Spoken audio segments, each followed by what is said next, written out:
மற்றும் ஒரு அண்மை செய்தி, தமிழ்நாடு முழுவதும் சிஐடியு மின்வாரிய ஊழியர்கள் சங்கத்தினர் தற்பொழுது போராட்டத்தில் ஈடுபட்டு வருகின்றனர். சென்னை அண்ணா சாலையில் இந்த போராட்டமானது நடைபெற்று வருகிறது. மின்வாரிய ஊழியர்கள் பல்வேறு கோரிக்கைகளை வலியுறுத்தி காத்திருப்பு போராட்டத்தில் ஈடுபட்டு வருகிறார்கள். அது தொடர்பான அண்மை செய்தியை நாம் பார்த்துக் கொண்டிருக்கிறோம்.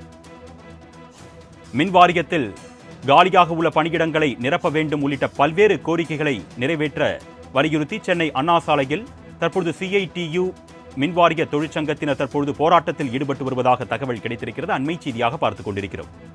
இதுகுறித்த கூடுதல் விவரங்களை செய்தியாளர் சந்தோஷ் வழங்க நாம் கேட்கலாம். வணக்கம் சந்தோஷ், மின்வாரிய ஊழியர் சங்கத்தினுடைய கோரிக்கைகள் என்னென்ன விவரங்கள்?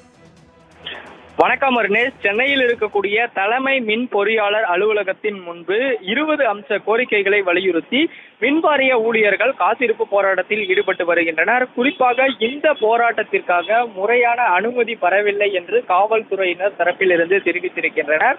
அந்த தடையினை மீறியும் அனுமதியின்றி இந்த போராட்டமானது தற்போது அண்ணா சாலையில் நடைபெற்று வருகிறது. தமிழக மின்வாரியத்தில் இருக்கக்கூடிய 60,000க்கும் மேற்பட்ட காலி பணியிடங்களை நிரப்ப வேண்டும்.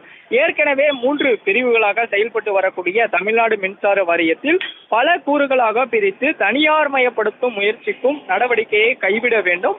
திமுக அரசு பொறுப்பேற்றால் அரசு பணிக்கு அரசு பணியாளர் தேர்வாணையம் மூலமே பணியாளர்கள் தேர்ந்தெடுக்கப்படுவார்கள் என்ற வாக்குறுதிக்கு மாறாக ஒப்பந்த அடிப்படையில் பணியமர்த்தப்படும் நடவடிக்கையை கைவிட வேண்டும் உள்ளிட்ட பல்வேறு கோரிக்கைகளை வலியுறுத்தி தற்போது இந்த போராட்டமானது முன்னெடுக்கப்பட்டிருக்கிறது.